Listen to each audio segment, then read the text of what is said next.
Hey guys, what is up? It is Skullflag44 here. Welcome to Hawk Rambling, Seahawks versus Broncos, Week 2 of the preseason 2013.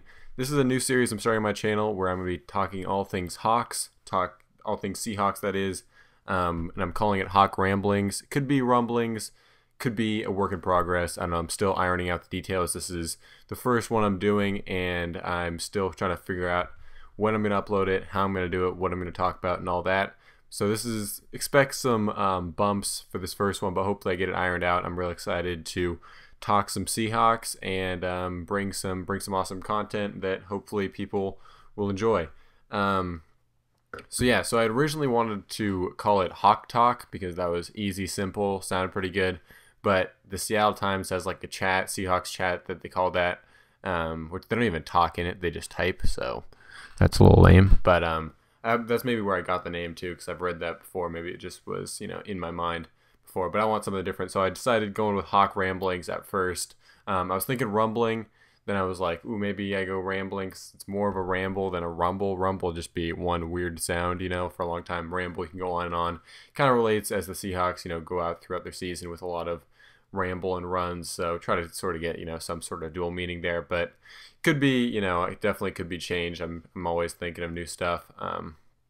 But yeah, and so also another thing I want to do in the future is live stream this. So I'd like to set up a time where I do this constantly every week, and people can tune in and ask me questions if it has any sort of success. So, but for the first one, I don't really know how it's going to go. I'm going to just upload it and see if there's any sort of interest there, and we'll go from there.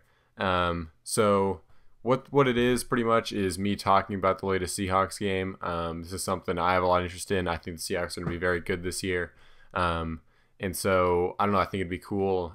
For some reason I just have it in my head that this is the year for the Seahawks, and everything I want to do, I want to record all the games. I want to save all those up because I feel like this is going to be a historic year and a big year for Seattle sports. So yeah, as far as the time of it, how long it's going to go, I really don't know. I'm just going to keep rambling. And, who knows? We'll see what happens. Expect some changes, but I'm just going to go for it and we'll figure it out. So starting off, I want to talk about the atmosphere of the game. So this is preseason football. Usually not very interesting. Nothing much happening. I mean, guys just kind of getting used to it, and some edge players that aren't gonna edge by barely making the team. Are gonna try to make the team. There'll be some cuts, but usually those guys that are just making the team or getting cut, aren't that important, aren't really gonna factor in. So it's more of a tune-up, just to kind of get you excited for the season. But this year it feels different for the Seahawks because their depth is ridiculous. I've gone to 2 training camp practices and kind of watched them there, so I have some knowledge firsthand. I'm there just watching them, the way they conduct the practice, which I might relate back to as I talk here. But the Seahawks roster situation is going to be a big deal. The one they're going to have to trim the roster down to 75 players on August 27th, I believe, and then down to 53, and seeing which guys they're going to be able to get onto their practice squad, because this team is so deep that you don't know who's going to, what teams are going to pick up what and how they're all going to play it out.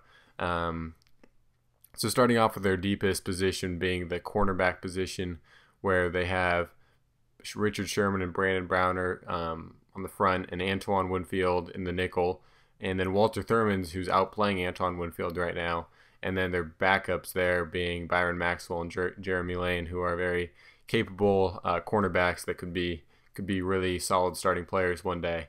And then behind them they have Will Blackman and Ron Parker, Deshaun Shedd, a couple other guys like that who don't look to make the team, but maybe you can trade and see what you can get out of them. But yeah, that's just one example of the depth the team has, and it's making preseason a lot more fun to watch because there's so much talent. It feels like you're watching a real game throughout, and that this actually could factor in because there's so much talent. They could, trade some of these guys if these guys do really, really well, because they're gonna have to get rid of them, or which guys are gonna go into the practice squad and come in, mid-season if there's an injury.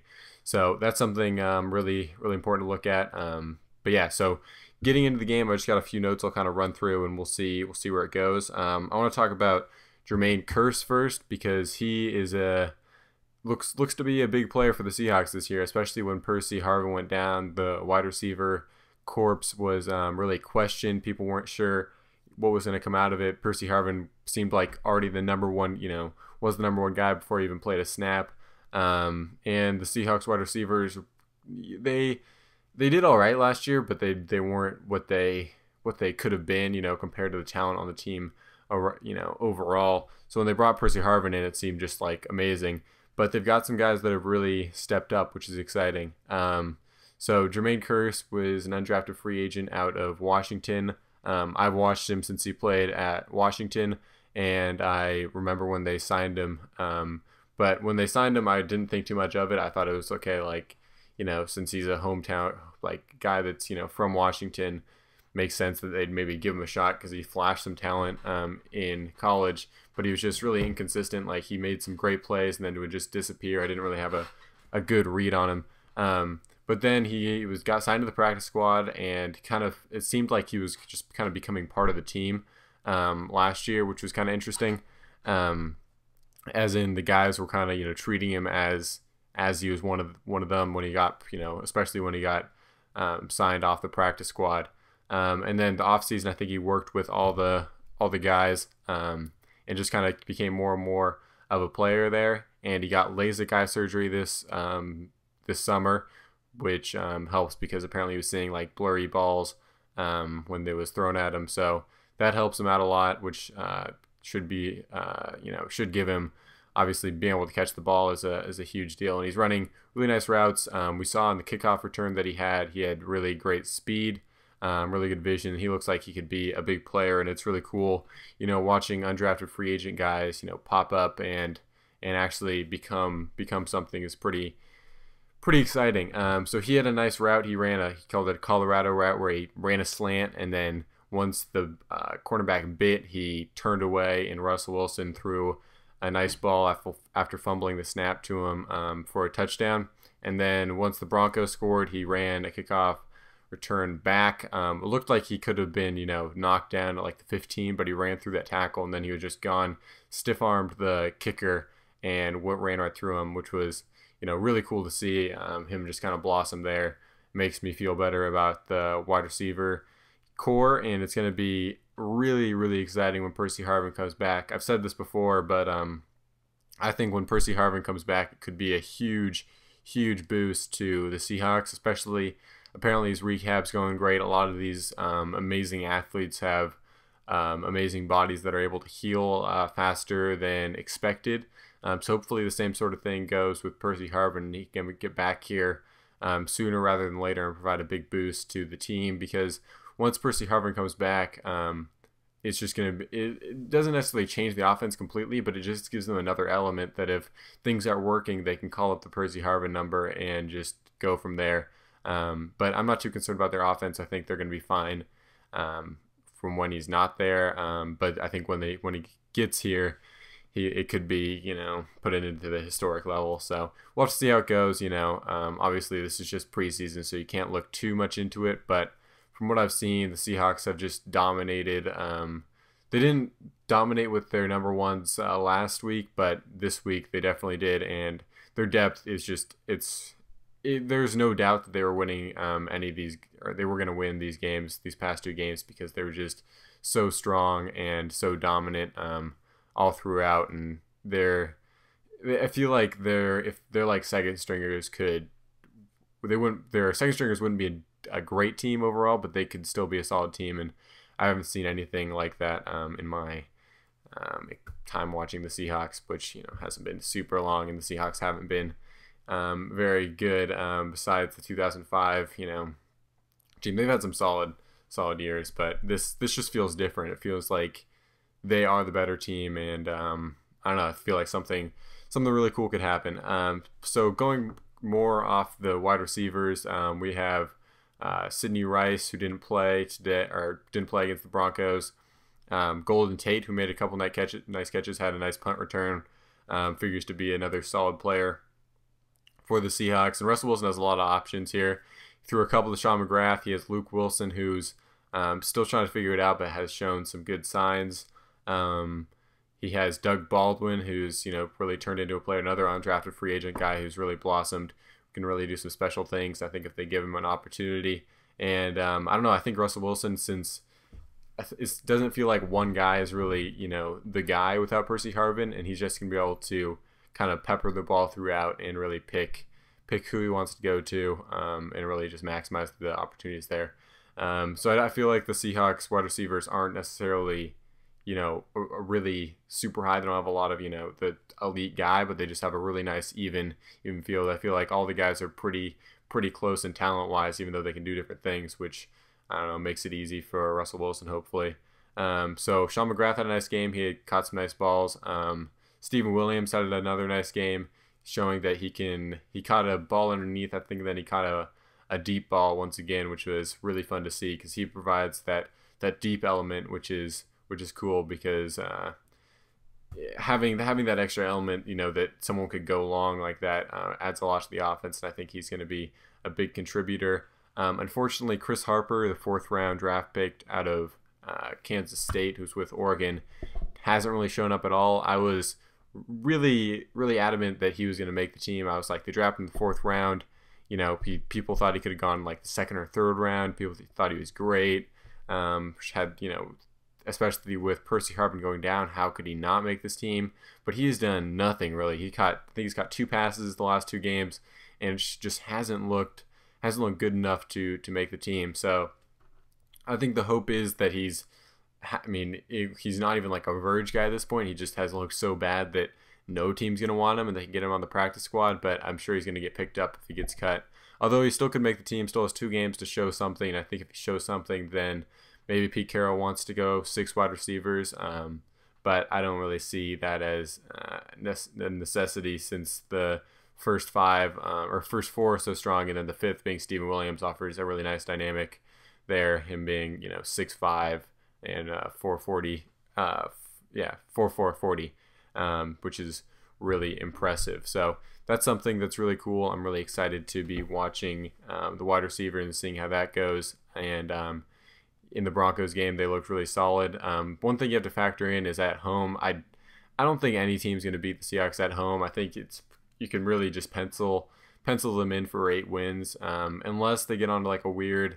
If the season just goes all downhill, which can happen, it's the NFL. People thought the Eagles were going to be great, like a Super Bowl contender, and then they just turned awful. I'd have to. Something that would be crazy have to happen for that to happen because with all their depth they have for injuries, and I don't know. I just can't see it. But if it's the NFL, that's why you play the game. If something were to go bad, they get on a bad run. Maybe they lose a game at home, but the way they play at home is just ridiculous. The fans seem to give them so much energy, and it seems like everything goes their way. As you can see with the picture here, they're at the 1-yard line. All of a sudden, the ball is fumbled, and Brandon Browner scoops it up, and they've scored, and it's just like that. And it seems like the calls go their way too. Going back to the Golden Tate game, it seems like once the fans, the Seahawks and fans celebrate together, once they're committed to that, the referees, have no other option just to approve it, and it seems like everything just works out. Just kind of a weird sense when you get there. I think the bigger deal, which we'll see next week, is how the Seahawks play on the road. But if you just think about it, if they can go 8-0 at home, which they're just so good, they went 8-0 at home last year, and then they can win half their games on the road, which is very, a legitimate possibility. Then they're 12-4 in really good position for, a number 1 or 2 seed and winning the division there. So that's something to be exciting. That's something to be looking for. But the way they play on the road, I think, is the bigger test. But they did just destroy the Broncos, and I think it would have been closer if it was a real game. But they still definitely would have beat them, just because the way they play is just ridiculous, and you almost have to watch it to see it, because it's unlike anything I've ever seen. So going off the Seahawks' huge advantage at home, I'm going to talk about the atmosphere at the game a little bit, which I kind of mentioned previously at the very beginning. But there were 67,000 people here for a preseason game, which is just huge. Just thinking, that many people are so interested in the Seahawks. Is just kind of crazy. And I've seen, even at training camp, it was just packed. It's going to be sold out for the regular season, but for the preseason, it just, something feels special about this. We'll see at the end of the season if any of this means anything, but something just feels different. It's not like any other season before. It feels like this is it. And people that went to the game, said this feels like a regular season game. Some of the Broncos fans were quite literally talking about how the Seahawks were treating this like a Super Bowl and this is crazy. And the fact that they're talking about that and trying to put that as negative, it just blows my mind. Like, if they think this is how, Seahawks fans are gonna, the Seahawks and Seahawks fans react when, there's a Super Bowl opportunity, then they have no idea what's in store for them. And I think they could really almost revolutionize the way that NFL fans look at them, because the Seahawks fans are, top of the line there and can really bring a lot to the game. So that's something I'm really excited for. I really, if this is the year for the Seahawks, then I think it could change the game of football. And I know that sounds ridiculous, but it's obviously going to sound a little biased coming from a big Seahawks fans, but I just, something feels different about this. It's hard to describe, but we'll see. We'll see if anything happens at the end of the year, and if nothing happens, then maybe my feelings are worthless. But yeah, moving on to other Hawk ramblings, I'm going to talk a little bit about Peyton Manning going to the Broncos side of this. So Peyton Manning started the drive off. He's just a total surgeon. He knows where he's going to go, and he just pretty much rips apart the defense. And I don't know, the Seahawks have a very good defense. Secondary is very good, but with a guy like Peyton Manning, there's not much you can do about it, especially when he's paired up with a guy like Wes Welker, has Marius Thomas as an option. He's going to get his yards just like Tom Brady, just like Aaron Rodgers. I think Peyton Manning is the most surgical out of all of them, meaning that he is going to throws it there, moves on, just keeps going at a pace, and is not going to make any crazy plays, but is just going to dissect you and carve up your defense. So I wasn't too concerned when they moved the ball. The Seahawks did get a 3-and-out, but then they got some plays. But the Seahawks defense is all about creating special opportunities and, living off those kind of explosive plays. And Brandon Browner had a nice play stripping the ball. And then you can see the play here where they let the Broncos, get all the way down here. And then they were able to force a play and just, it was a swing of, 14 points there, as it could have been the Broncos get 7 and then all of a sudden the Seahawks have 7 because they forced that play.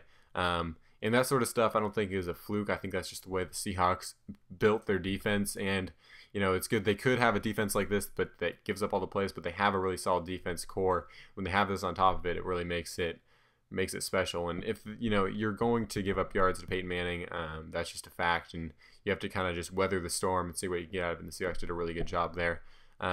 Whether it's sustainable, like I said, I think it's just not a fluke, but you have to have some sort of luck in order to get this stuff. But the Seahawks seem to have a formula that gives them more opportunity and increases their chances, which is cool to see.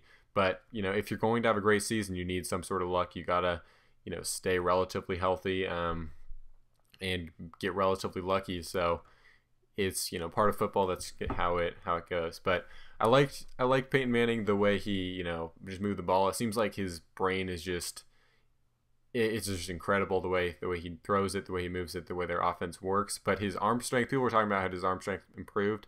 His arm strength didn't look awful, but the way he was throwing the ball, it just kind of fluttered, like he didn't have a tight spiral on it. Obviously, he's had those neck surgeries and he's had injuries there, and it didn't really seem to matter that much. But it's like, man, if you put this guy's brain and this guy's, I don't know, just ability in, a healthy body, then he would be.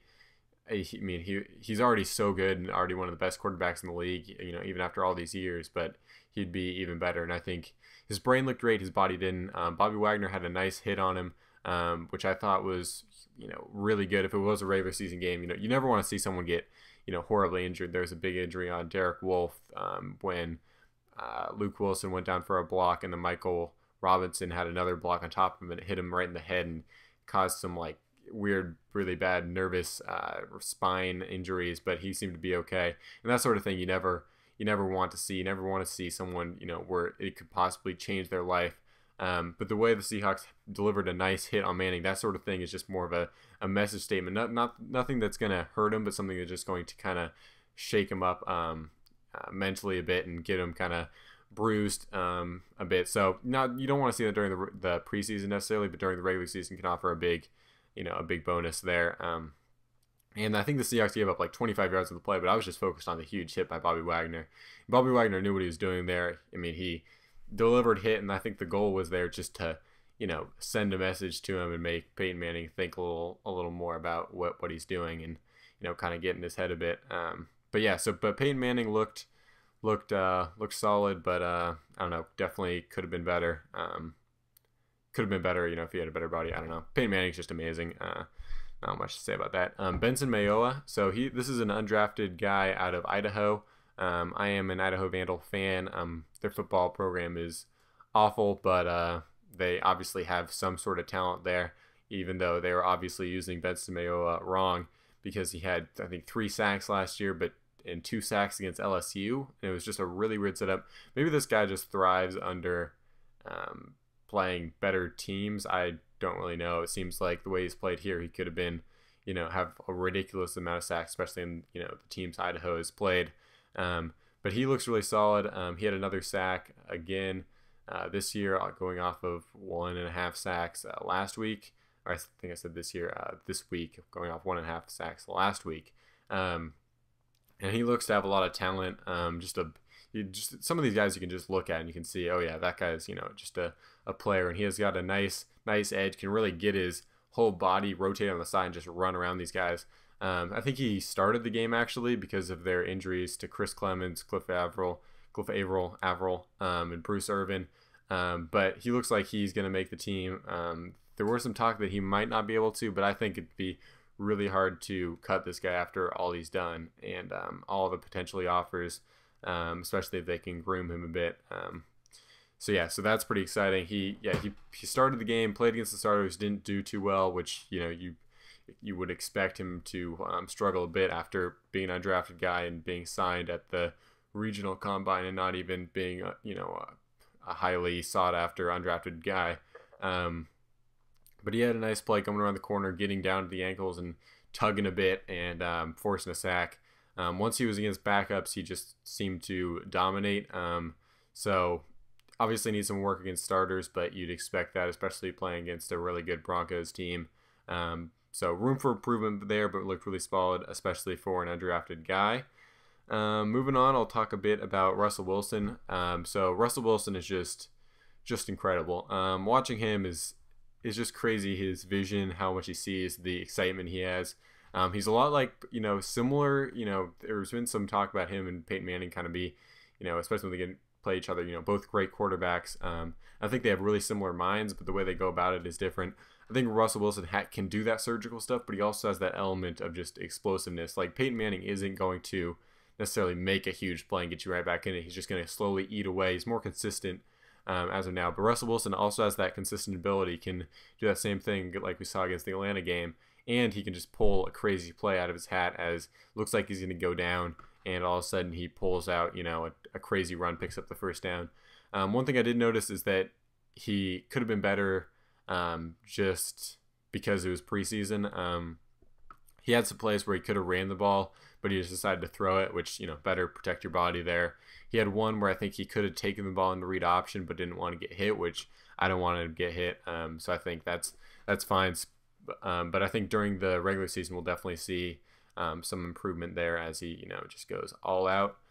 He did have a couple of overthrows, which was kind of not really concerning, but definitely something I think he'll look at and, look to improve on. But he had a great game and definitely could have been better, which you want to see. You don't want to see someone have I guess if they just have an amazing game, but, he had a good game, but he could have improved on it, and that shows a nice level of growth and makes him, be in the contention for being elite at some point. So that's really cool. He had the play where he bobbled the snap, stayed calm, and then threw a strike to Jermaine Kearse for that touchdown. Just some really cool plays. There's been a lot of talk about Russell Wilson holding the ball for too long, which I think is kind of ridiculous because they're the same people who praise his ability to make plays out of nothing, and that's because he holds the ball and tries to create something. So he's going to take sacks eventually, or at some point, but he also is going to have those crazy plays that are those huge momentum swings and get you back in the game. So you can't take Russell Wilson's great plays and not have his poor plays in there. Eventually, you're not gonna, because of what he does and holding the ball, he's gonna have both the sides. Hopefully, it's more in the great plays rather than the bad ones. But yeah, so I guess recap of that, Russell Wilson is amazing. He showed some great plays there. I think you have to be careful of, like I said before, I think just the Seahawks look so much better at home that it's just tough to judge. I'll be excited for next week against the Packers, where it'll be easier to see what he needs to improve on, how he's working. I think that's a better judgment of who this team is, because it seems like at home they're just at seems like they have some sort of enchantment or something that they're just crazy at. So yeah, let's move on here. I'll go to Winston Guy. So Winston Guy, I'm going to talk about the whole safety core. So Seattle's starting safeties are Earl Thomas and Cam Chancellor. Cam Chancellor was just signed this offseason, had 11 tackles in the first half, looked great. Really strong guy, big hitter, and was, I think doing some cover stuff and looked really solid. Earl Thomas had a missed tackle, which was kind of unfortunate, but he's a great player, has some crazy speed, and I think those two guys are, I don't know if better, but more important than the corners. And Earl Thomas is a guy I hope the Seahawks sign, because I think they could get him for an affordable rate, and could really, keep this defense intact for a long time and win forever, as Pete Carroll likes to do. So yeah, talking about Richard Sherman a bit, I guess, going off the whole secondary. I think he let up a couple passes, but looked solid overall. He's gonna get some big money somewhere. I don't think it's gonna be from the Seahawks. Unfortunately, I don't think they should really pay him what he's going to get, because it's going to be crazy. And I think corners are easy. It's easier to get a really good corner.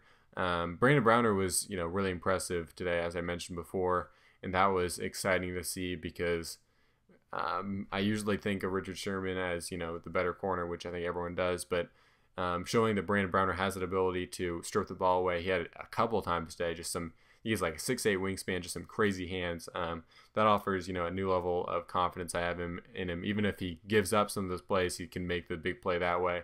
Richard Sherman will go for the pure defensive and interception route there. And because of the Seahawks' depth at cornerback, where I think Byron Maxwell and Jeremy Lane could probably be starting for them, and there wouldn't be, there'd be some, if they had, some experience, I think they'd be fine. And it probably would still be a position of concern there. But I think overall they'd be fine. And, so that's part of the reason that the safeties are a little more important. Especially because Earl Thomas just has crazy speed, and Cam Chancellor, which they signed, just has, just a big, really solid force back there for him. But behind Cam Chancellor and Earl Thomas are, let's see, Chris Maragos and Jerron Johnson. So Chris Maragos is a 4-year guy out of Wisconsin. Is a solid special teams guy, I think. Doesn't, a solid player, but I don't really know if he offers that, if there's anything he does that's really special. And Jerron Johnson is in the same sort of situation. So I think having two of those guys that are just kind of solid players but not special could be troublesome. But I think I like Jerron Johnson a little more, because he's growing, with them. Seems to be more a part of the team. But then Winston Guy and Deshaun Shedd are two. Deshaun Shedd is like a safety corner mix, and Winston Guy is a safety. Winston Guy I really like, because he's fast, has some blitz capabilities, and is a big hitter. Seems more of like an impact player. Because Cam Chancellor and Earl Thomas are so good, I think Winston Guy might be the better option to keep, because he offers that playmaking ability there. Because I think you need to balance solid backup and actually being valuable when these guys are in. I think Winston Guy has more value there, because you can, maybe bring him in for one play, throw him off the edge, and make the defense get something to think about. While Chris Maragos and Jerron Johnson, you probably wouldn't bring him in for that, even though they're probably better backups there. So that's going to be interesting to see what they do with the safety position. I liked what I saw. Deshaun Shedd had a nice interception there. He's a solid player. It's going to be really tough. I hope the Seahawks are able to keep quite a few of these guys in the practice squad, because that would be super awesome. But that's going to be really tough for them to do. If they don't, then hopefully they can trade him and get something back for him. But we'll definitely have to see how that plays out and makes another intrigue of the preseason. So now I'm going to talk a little bit about the purpose of the preseason.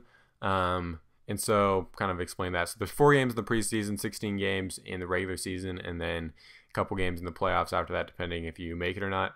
So the preseason, initially is just to get these guys kind of going, get the starters going, and then, seeing who can show up on the back end. But I think, there's been some talk about moving some of the games to the regular season, making an 18-game regular season, 2-game preseason, which would be really good because it adds more value to the preseason. These guys have to get going early on, and the young guys or the guys on the edge of the roster are really gonna have to show up to make an impact there. And offers more regular season, more money for the NFL, more excitement for the fans, all that good stuff.